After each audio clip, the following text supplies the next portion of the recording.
Tickets are here. There's the link for you. Thank you, Janet, for sharing that. It looks like we have 3 people live. Hi, guys. Go ahead and say hi in the comments.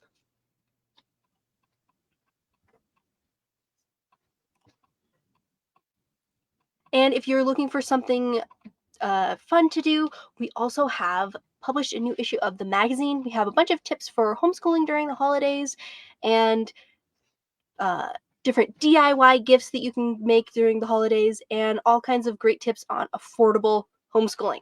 So lots of really great freebies, Christmas activities that you can do in there that are a lot of fun. So if you guys haven't had a chance to check that out yet, I would highly recommend that you go and read that for free. All of our magazines are free to read and available online. You can even download a copy of it so that you can be able to read that on your phone or on the go. So it's a really good, I really like putting together this publication with the rest of the team here at the Homeschool Quest and having a chance to be able to share so many great resources that are created every day. And I think that's really cool about this issue is all about affordable homeschooling. So it is really perfect for the holidays, and it's just like a really fun read. So I'm going to go ahead and share a link to sign up for the challenge. We have, I think, about 60 people that have signed up for the challenge this year. So the competition is going to be fierce. I want to encourage all of you to sign up for the challenge so that you can get all of the different free resources that we make available. A lot of this stuff is really great stuff that is only available in our paid courses. So there's all kinds of information on different stages of writing short stories, a bunch of free stories that you can be able to read during the holiday season. They make really great read alouds. One of the reasons we're reading them for everyone. If you need a break to be able to go and spread some holiday cheer, this is a great way to be able to have a fun activity that your kids can participate in.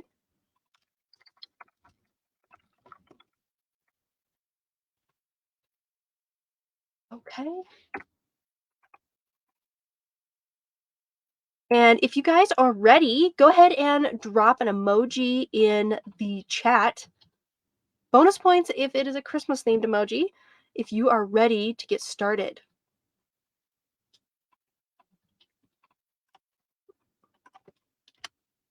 So what prompt are you going to do this year, Amelia? I'm actually going to be picking the Husky has to save Christmas prompt, but I'm going to put my own little twist on it. And it's going to be a sci-fi story. Ooh, that sounds really intriguing. I am picking the prompt where someone has nowhere to spend Christmas, and a family invites them to share Christmas with them, and they need to find them the perfect gift. And it's also going to be another lyric-themed Christmas story, so that will be dropping sometime soon. Oh, that's going to be really fun. I'm looking forward to hearing about it. I'm looking forward to yours as well. Okay, so I see some emojis in the comments here. So I think that people are ready for us to get started in sharing the lesson for today. So today we are writing our introduction. So the introduction is the very first paragraph of your story. And when you're writing a short story, you're going to only be writing so many pages of your story. So this introduction needs to be short and sweet and to the point. The most important part of the introduction is that very first sentence. The first sentence is the hook that gets the reader to read the rest of the story. So you want to make sure that it's very interesting and makes people want to read the rest of the story. We will go ahead and be reading a bunch of short stories today, and you can see how different authors made their first sentence make you want to read more. You're also going to show your characters. In the introduction, you want to show your characters' personality and tell the readers who they are by showing them make a choice or taking some sort of action. You want to show them doing things. You also want to share what the setting and genre is. So the setting is where your story takes place. This could be the North Pole, Alaska, or your backyard. And the next thing you want readers to know is the genre. And that word simply means what kind of story that you're telling. Is it a fantasy story like Narnia, an adventure like Treasure Island, or a mystery like The Hardy Boys? My story I already mentioned is going to be a science fiction story. What genre is yours going to be, Isabel? It is technically a subgenre of sci-fi. It's going to be a superhero fiction short story. So I'd love to hear in the comments what setting and genre your short story is going to be. So I'm going to go ahead and read our first story. It's a classic Christmas story, and it's probably my favorite classic Christmas story that I have, and it is The Gift of the Magi. Ooh, I love this one too. This one is by O. Henry. These are all really old Christmas stories, and they're a lot of fun. You can actually get a copy of the workbook with the illustrations when you sign up for the Christmas challenge. And it's worth it. I mean, look how cute that is. $1.87. That was all. And 60 cents of it was in pennies. Pennies saved 1 and 2 at a time by bulldozing the grocer and the vegetable man and the butcher till one's cheeks burned with the silent imputation of parsimony that such close dealings implied. So some of these are some older words that you might not be familiar with.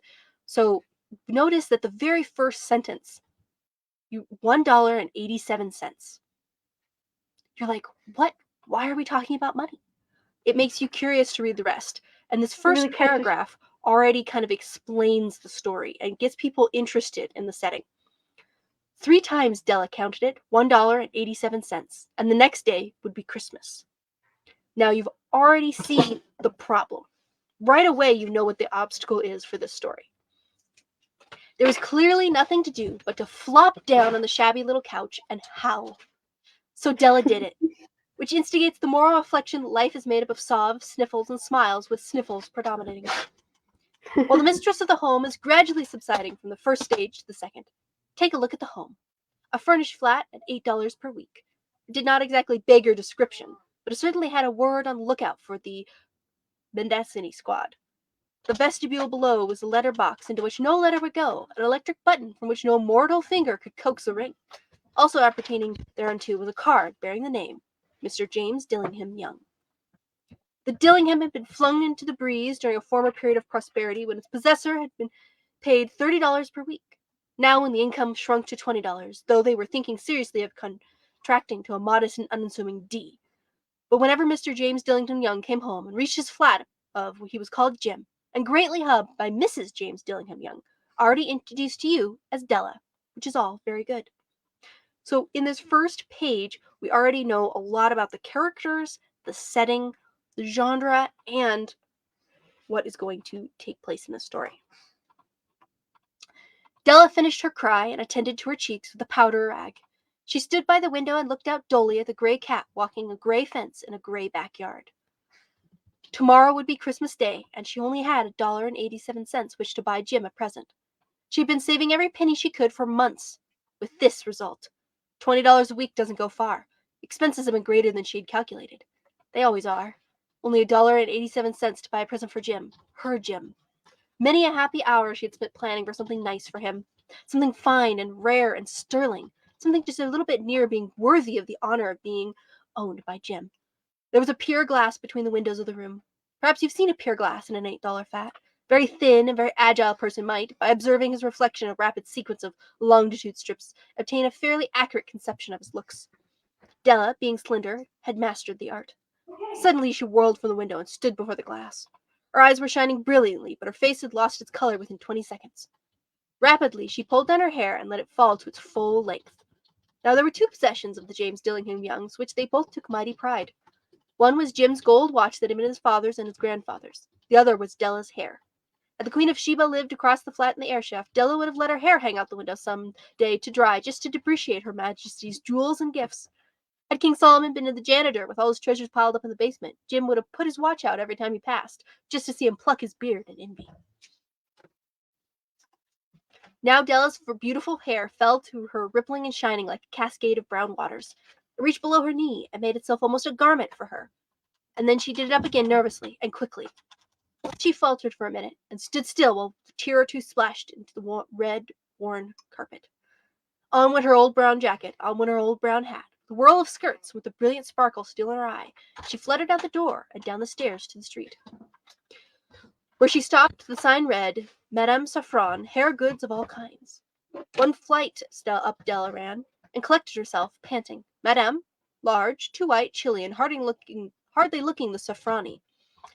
Will you buy my hair? Della asked. I buy hair, said the madame. Take ye hat off, and let's have a sight of the looks of it. Down rippled the brown cascade. $20, said madame, lifting the mass with a practised hand. Give it to me quick, said Della. Oh, and the next 2 hours tripped by on rosy wings. Forget the hashed metaphor. She was ransacking the stores for Jim's presents.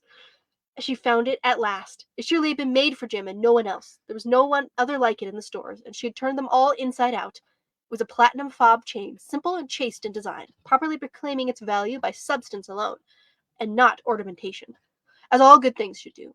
It was even worthy of the watch. As soon as she saw it, she knew it must be Jim's.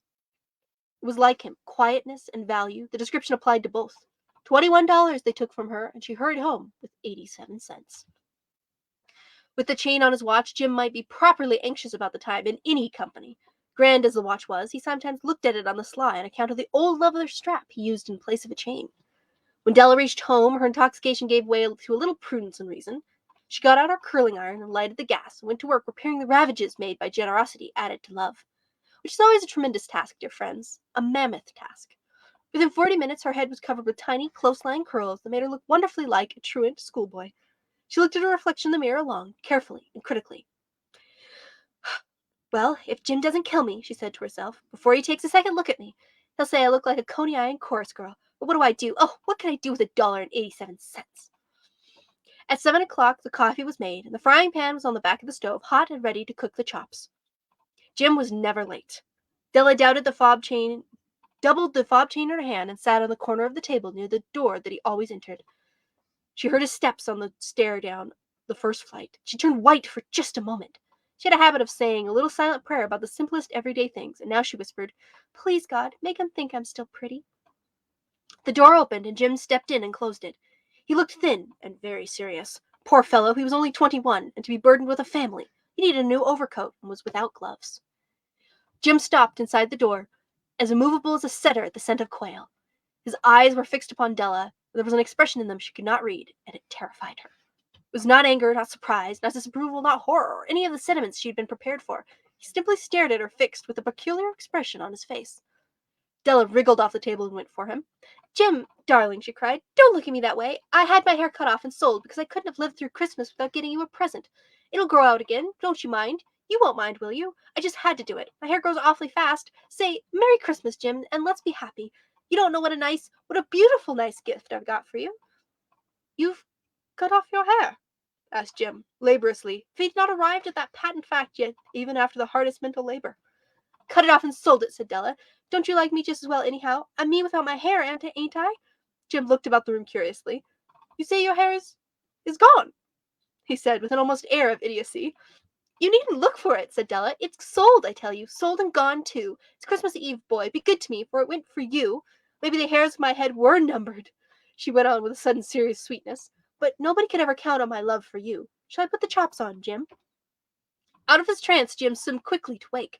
He enfolded his Della. For 10 seconds, let us regard with discreet scrutiny some inconsequential object in the other direction. $8 a week, or $1 million a year. What's the difference? A mathematician or a wit would give you the wrong answer. Magi brought valuable gifts, but that was not among them. This dark assertion will be illuminated on later. Jim drew a package from his overcoat pocket and threw upon the table. Don't make any mistake, Dell, he said, about me. I don't think there's anything in the way of a haircut, a shave, or a shampoo that can make me like a girl any less. But if you'll unwrap the package, you may see why you had me going for a while at first. White fingers and nimble or at the string and paper, and then an ecstatic scream of joy, and then, alas, a quick feminine change to hysterical tears and wails, necessitating the immediate employment of all the comforting powers of the lord of the flat. For there lay the combs. The set of combs, side and back, that Dell had worshipped long in a Broadway window. Beautiful combs, pure tortoise shell, with jeweled rims, just the shade to wear on beautiful vanished hair. They were expensive combs, she knew, and her heart had simply craved and yearned out of them, without the least hope of possession. And now they were hers, but the tresses that should have adorned the coveted adornments were gone. But she hugged them to her bosom, and at length she was able to look up with dim eyes and smile and say, "My hair grows so fast, Jim." Then Della leapt up like a singed cat and cried, "Oh, oh!" Jim had not yet seen his beautiful present. She held it out to him eagerly on his open palm.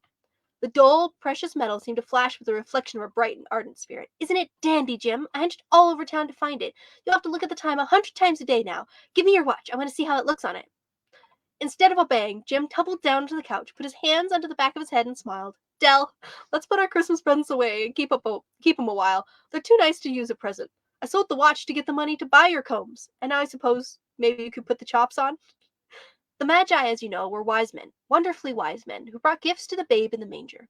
They invented the art of giving Christmas presents. Being wise, their gifts were no doubt wise ones, possibly bearing the privilege of exchange in case of duplication. And here I am lamely related to you the most uneventful chronicle of two foolish children in a flat, who most unwisely sacrificed for each other the greatest treasures of their house. But in a last word to the wise these days, let it be said that all of those who give gifts, these two were the wisest. Of all those who give and receive gifts, such as they are the wisest. Everywhere they are the wisest, and they are the Magi. The end.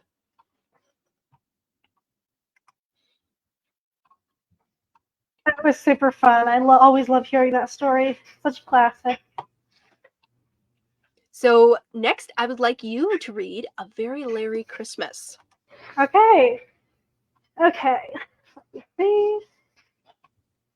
Very Larry Christmas.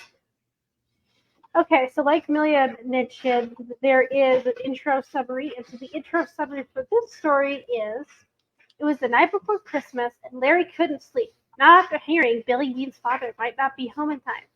Mrs. Danford was without firewood.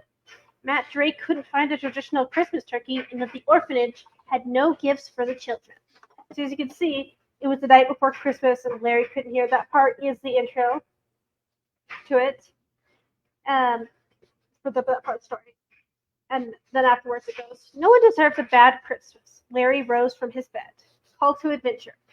In all his time as a hero, he had not faced such a challenge. Sure, he saved the universe from being destroyed by the destroyer of the stars a month ago. But this was Christmas, the best holiday of the year, as he put it. Larry changed into his suit and put on his power-controlling watch. It was 3 hours until Christmas morning, which only meant one thing. He had to be fast. Lucky for Larry, that was his specialty. "First stop, Doug's house," Larry said to himself. Upon switching the dial on his watch to speed mode, he was there in a flash. Ding dong. Larry was greeted by a tired Doug. "I know it's late, but it's urgent. Superhero business. Can I borrow an axe? Miss Stafford has no firewood, and I intend to fix that." Doug quickly got him an axe, but did not run, as you should never run with a sharp object such as an axe. It was the first time he had cut firewood, but after turning on his smart mode and watching a couple videos, he did pretty good. "One down, 3 to go," Larry said after dropping off the gift at Mrs. Danford's house. Billy Dean's father, Peter, had just been discharged from the military, but the Deans were not sure he would be able to make it home in time. With Larry's speed, he knew only he could get Peter home in time for Christmas. Larry had called every train, airline, and taxi service within 100 miles, but had no luck. He couldn't even come up with an idea on smart mode. Where is Peter? Obstacle. He hated the idea of letting Billy down. He had to start on the other two things he needed to get done: getting a Christmas turkey and gifts for the orphanage. New Rations, Albert's Groceries, Ted Fryer's, and Flora Mart, to his surprise, had no turkeys at all, not even in the back of the store. The gift section was even worse. All of the good toys were out of stock, and Larry didn't plan to get the kids mediocre presents. He switched to speed mode and ran to Fablemount. First, Ted Fryer's, he thought. Larry had never been happier to see a turkey. 2 down. Solution. The gift aisle was perfectly stocked. He got a great variety of gifts, and in the corner of his eye, he saw someone. Do I know this person? It was Peter Dean. He was buying gifts for his kids. "Peter!" Larry called out. "Oh, hi, Larry. I've been looking for you. I'll take you home in time for Christmas." Ending. Now all was well in New Ashes, and Larry had himself a merry little Christmas with his fellow heroes the United Heroes Task Force, Certified Heroes, the Alternate Division, and the Silver Lining Heroes. The end. I love the story. It is so fun. Thank you. And so then it goes over all the different things that you need in a story, such as the intro, the call to adventure, the obstacle, the solution, and then also the ending. And this one is very short. So you can write stories of a variety of different sizes. They can be super short or they can be really long. It's up to you on how long you want your story to be. Okay, this is the 2022 winner for the Christmas challenge. This one is Christmas in Alaska by Kaylee Hellman. So I love this one. This one is a lot of fun, and I want to encourage you guys that you have a chance to be able to get published and win a reading journal and a scholarship to StoryQuest Academy. So if you submit your Christmas story next week, we are going to give you a chance to be able to win. We have 2 chances for you to win the grand prize, and then 3 winners that we're going to choose that will be published in next year's challenge as well. So I'm really looking forward to reading your stories. Glacier, stand still, girl, exclaimed Audra, my human. She was unharnessing me from the sled, but I wasn't ready to finish our run. The dogs behind me barked in agreement. Glacier, sit, girl. I sat obediently. She finished taking the harness. Now that I saw there was no chance of running more, I stretched out long, wagging my white tail. Then I rolled in the snow. Audra named me because of my pure white fur and blue eyes. She and I were very close. She was a 15-year-old musher and my best friend. She was tall for her age and had wavy auburn hair. When she finished unharnessing the other dogs, giving them water, she turned to me. I knew what this meant. I leapt into the air in excitement. She laughed and began walking towards the house. I scampered to catch up, my nose bumping into her leg. Glacier, calm down, girl. You should be tired after running those 5 miles. I'm never tired, not since we started training. She opened the door and I leapt in and began to run for my dog bed. Audra! Shouted her mom, stepping into the room. I skidded on the hard floors in my hurry to stop. Audra, you forgot to wipe your dog's paws again. We're having company and I just mopped the floor. Sorry, Mother. She ran in before I could stop her, Audra said. I suppose she wasn't on a leash? Well, no, I told you I don't put them on leashes. Bean, Audra's other lead dog, bumped his head into the doorway, and he started to step in. He was black and white and my best friend. He had just gotten in halfway when Audra's mother noticed him. Rue, I told you to wipe their feet outside. Sorry, Mother, said Audra, quickly herding me and Bean outside into the stoop. Audra's mother was one of those people who I could never figure out. One minute she'd be petting you and feeding you, and the next yelling and complaining about hair and snowy wet paws. I tried to avoid her, really. She was too unpredictable. Rue wiped the snow off our paws and led us to the door into the dog room in the house. There was one in the backyard, was heated, and for the other ones. Rue tried to get as many into the house as she could without her mother complaining. When she got us into the indoor dog room, she whispered, I'm saving up to install a dog flap in the door so we don't have to go through this anymore. She stroked my head softly. I leaned into her. Although I was a sled dog, I was one of the few really allowed to freely roam the house. Rue's father loved dogs, and we loved him back. Whenever he was home, all the dogs were allowed into the house. And well, Rue's mother was so glad to see him she rarely complained. Rue's father worked 3 villages over and was there most of the time. He came home once or twice a month. The second we smelled him, we ran to the door and barked until he or Rue let us in. Ring, ring, went the doorbell. Immediately, I went crazy, barking as loud as I could. Who's there? Why are you here? Who's there? Bean ran around the room, barking madly. Rue quickly got up and opened the door, racing to the front door. Bean and I followed as fast as we could and beat her to the door. I stood on my hind legs with my front ones on the door. Rue grabbed me by the collar. Down, Glacier!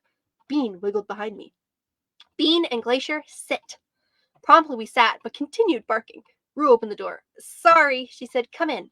It was Uncle Barker. His real name was Uncle Carl, but to each and every dog, he was Uncle Barker.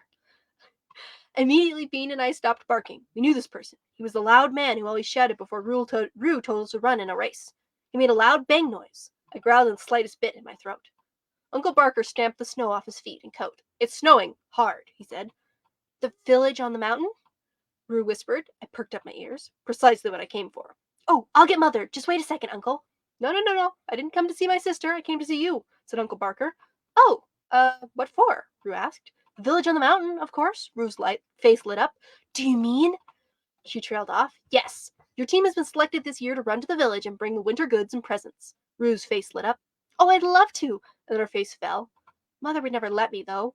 Oh, I'm sure she'll do a favor for her favorite little brother. You're her only younger brother.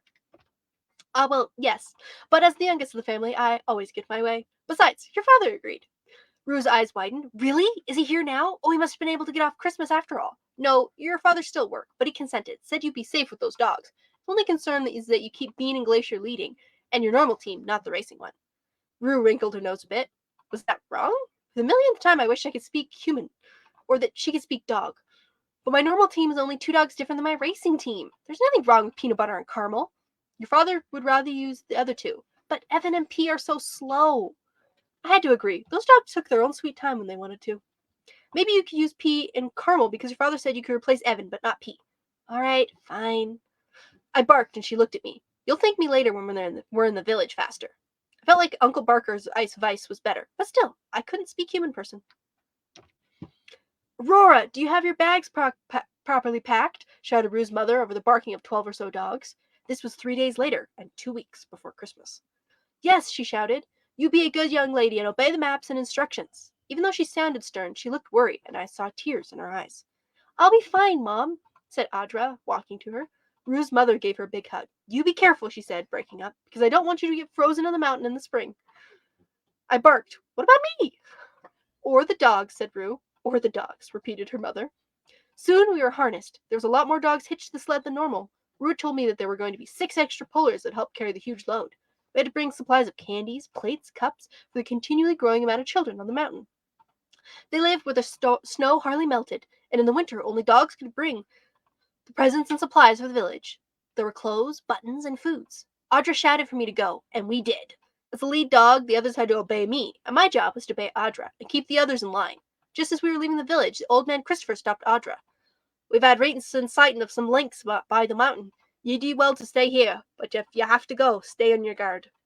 Oh, but Mr. Christopher, there's sightings every winter, Audra exclaimed. It was very true. Every winter, we had watched him tell the carrier, and finally, it was our turn. Aye, but not so near as this. Promise me you'll keep yourself and the dog safe. Aye, but I can't control the dangers of the mountain, Audra said, mimicking his Scottish accent. Ye be a feisty lass. He laughed. I could sense a little fear in him, but didn't have time to think about it before we started off. There hadn't been any new snow for a while, and the trail was well packed. It was almost like running on a street. After 2 hours, there ceased to be barking, just running. The swishing noise of runners over the path echoed over and over in my head. Finally, we stopped, but we weren't home. I didn't really understand. We always stopped when we got home. It never occurred to me that it actually might take days to get there. Bean laid down beside me, panting. Why aren't we home? He asked.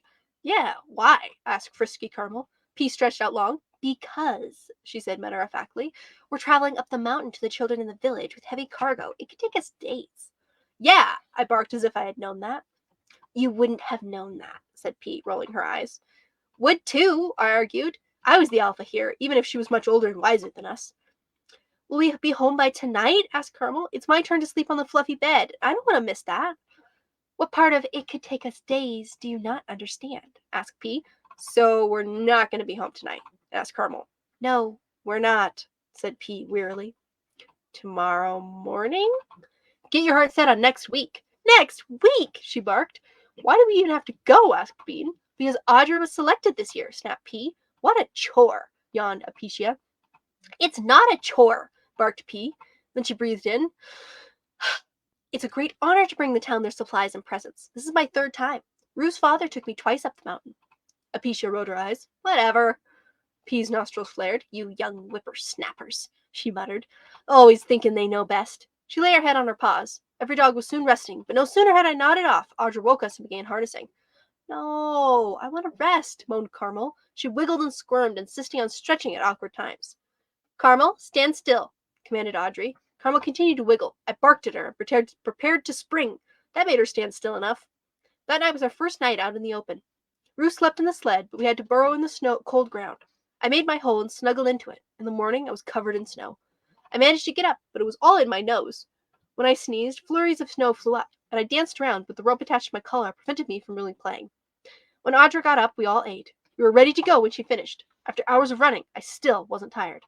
Glacier, do we really have to go so fast? Panted P. Yes, ma'am, I replied.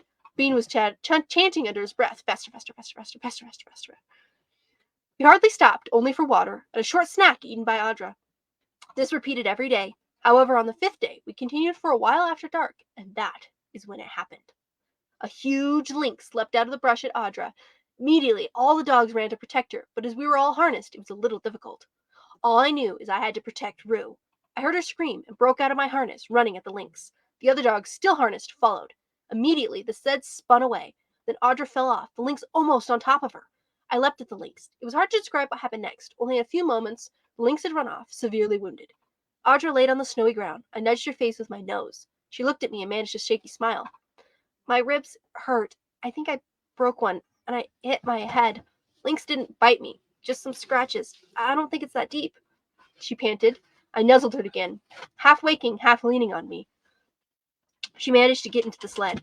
She was barely able to climb in. She leaned into the blanket. I barked at the others. Get moving. We have to go. It was a long, long night. It's hard to exactly remember, only that we were running always, me making sure that we were running. It was a relief when we made it to the village, but nobody was awake. I howled in frustration. The other dogs, weary, collapsed. Carmel began to wail about wanting food and water. The other dogs followed, and soon they woke the whole village with their howling. 3 men stepped out. It's the supplies, said one. We'll not freeze this winter, said the second. Where's the musher, said the third. By gum, she's out cold on the sled, said the second. Looks wounded, said the first. Obviously, let's take her to the hospital, said the third. What are the dogs? Oh, feed 'em, Rupert, said the first. Abel and I will take her to the hospital. Ain't there some rules about moving an injured person? Well, then I'll go get the doctor. Then a flustered woman in a nightgown spoke up. You're all jabbering and not acting. I'll be going to the doctor. Ye take care of the dogs, and hurry up. She needs medical attention. When I saw Rue again, she was with her mother. She got a concussion and a broken rib, otherwise she's fine besides some scratches. She'd be dead if it weren't for that white dog of hers. I beamed. Well, I would have if it was possible for a dog to beam. Rue's mother hugged me tightly. The ride back was easy. The best surprise was at home waiting was her father. In the end, everyone was happy. Rue was recovering fast. She didn't see why she couldn't run us. I didn't see why either. But her mother was firm about no running until the rib was properly healed. On Christmas Day, there was a special present for me from Rue's mother. It was a huge bone, about as long as I was. I went crazy as soon as I saw it. Now, you make sure she doesn't make a mess over my floor, said her mother sternly, but there was a twinkle in her eyes, and I decided maybe she wasn't such a scary person after all. And that night, I got away with sleeping on Rue's bed. I listened to her steady breathing before falling asleep myself. It was one great Christmas. That's great. I love that. So if you guys have any questions for the challenge, be sure to put them in the comments. I am happy to answer questions even after the video. If you just joined us a few minutes ago, I saw we had a couple people join late. There will be a replay of this available on our YouTube channel. So I'm just going to drop a link to that, put that up on the screen. So go ahead and subscribe to the Homeschool Quest on YouTube, and that will get you notification as soon as the replay drops over there. Thanks so much for joining us, guys. And I look forward to seeing you tomorrow. I'm going to go ahead and drop a link to tomorrow's event. We're going to be talking about the call to adventure. Let's drop a link here.